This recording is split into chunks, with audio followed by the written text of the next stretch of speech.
आप लोगों को इस वीडियो के माध्यम से कहानी को सुनाने जा रहा है। ऐसा कहानी आप लोग कभी भी नहीं सुने होंगे। बहुत समय पहले की बात है। भारत के सुदूर दक्षिण में एक छोटा सा राज्य स्थित था। राजा द्वारा राज्य का संचालन शांतिपूर्ण रीति से किया जा रहा था। एक दिन अचानक उसे खबर मिली कि एक बड़े राज्य की सेना की एक बड़ी टुकड़ी उसके राज्य पर आक्रमण के लिए आगे बढ़ रही है। वह घबरा गया क्योंकि उसके पास उतना सैन्य बल नहीं था जो उतनी बड़ी सेना का सामना कर सके।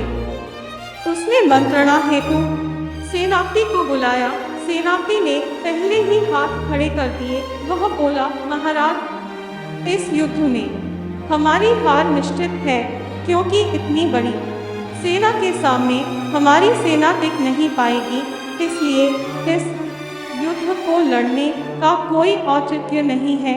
हमें अपने सैनिकों के प्राण गंवाने के बजाय पहले ही अपना हार स्वीकार कर लेनी चाहिए, नहीं तो बहुत बुरा हो सकता है।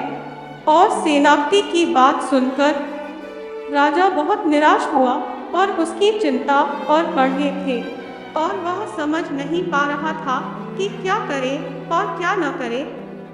अपनी चिंता से छुटकारा पाने के लिए वह राज्य के संत के पास गया था और संत को उसने पूरी स्थिति से अवगत कराया और बताया कि सेनापति ने तो युद्ध के पहले ही हाथ खींच लिए हैं। ये सुनकर संत ने बोले कि है राजन, ऐसे सेनापति को तो तुरंत उसके पद से हटाकर कारागृह में डाल देना चाहिए। ऐसा सेनापति जो बना लड़े हार मान रहा है, उसे सेना का नेतृत्व करने का कोई अधिकार नहीं है।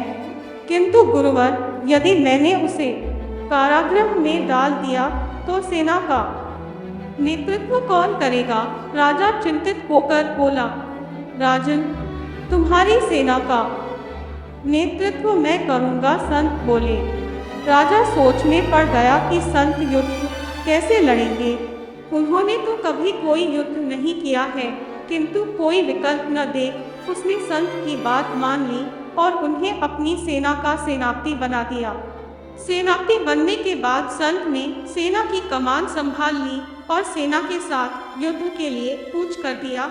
रास्ते में एक मंदिर पड़ा। मंदिर के सामने संत ने सेना को रोका और सैनिकों से बोले, यहाँ कुछ देर रुको, मैं मंदिर में जाकर ईश्वर से पूछकर आता हूँ कि हमें युद्ध में विजय प्राप्त होगी या नहीं। ये सुन सैनिकों ने चकित होकर पूछा, मंदिर में तो भगवान की पत्थर की मूर्ति है, वह कैसे बोलेगी? इस पर सेना की कमान संभाल रहे संत ने कहा, मैंने अपनी सारी उम्र दैवीय शक्तियों से वार्तालाप किया है, इसलिए मैं ईश्वर से बात कर लूँगा। तुम लोग यहीं रुककर मेरी प्रतीक्षा करो। यह कहकर संत मंदिर में चले गए। कुछ देर बाद जब वे वापस लौटे तो सैनिकों ने पूछा, ईश्वर ने क्या कहा? संत ने उत्तर दिया, ईश्वर ने कहा कि यदि रात में इस मंदिर में प्रकाश दिखाई पड़े तो हमारी विजय निश्चित है। पूरी सेना रात होने की प्रतीक्षा करने लगी। रात हुई तो मंदिर में उन्हें प्रकाश दिखाई पड़ा। ये देख सेना खुशी से झूम उठी। उन्हें विश्वास हो गया कि अब वे युद्ध जीत लेंगे। उनका मनोबल बढ़ गया और वे जीत के मंसूबे से युद्ध के मैदान में पहुंचे। युद्ध 21 दिन चला। सैनिक जी जान से लड़े, फलस्वरूप उनकी विजय हुई। विजयी सेना के वापस आते समय फिर वही मंदिर पड़ा। तब सैनिकों ने संत से कहा कि ईश्वर के कारण हमारी विजय हुई है, आप जाकर उन्हें धन्यवाद दे आए। संत ने उत्तर दिया, इसकी कोई आवश्यकता नहीं है। यह सुन सैनिक कहने लगे, आप कितने कृतज्ञ हैं, जिस ईश्वर ने मंदिर में रोशनी कर हमें जीत दिलाई, आप उनका धन्यवाद भी नहीं कर रहे। तब संत ने उन्हें बताया, उस रात मंदिर से आने वाली रोशनी एक दिए की थी और वह दिया मैं वहां जलाकर आया था। दिन में तो वो रोशनी दिखाई नहीं पड़ी, किंतु रात होते ही दिखाई देने लगी। दिए की रोशनी देखकर तुम सबने मेरी बात पर विश्वास कर लिया कि युद्ध में विजय हमारी होगी।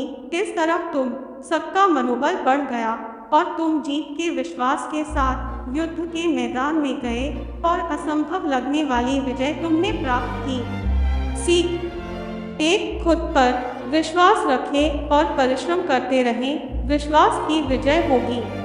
2, हमारी सोच भी आगे चलकर वास्तविकता का रूप लेती है, इसलिए अपनी सोच पर ध्यान दें, सदा सकारात्मक सोचें ताकि सकारात्मक परिणाम मिले। तो मेरी प्यारे बहन भाई माता और दोस्तों, ये कहानी आप लोगों को कैसी लगी और इस कहानी से क्या सीखने को मिला है? अगर आप लोगों को इस कहानी से कुछ अच्छा सीखने को मिला है तो इसी प्रकार की कहानी को सुनने के लिए हमारी YouTube चैनल को सब्सक्राइब जरूर कर लेना जी, ताकि मैं जैसे ही अगले वीडियो अपलोड करूं तो सबसे पहले आप लोगों के पास पहुंचे। धन्यवाद।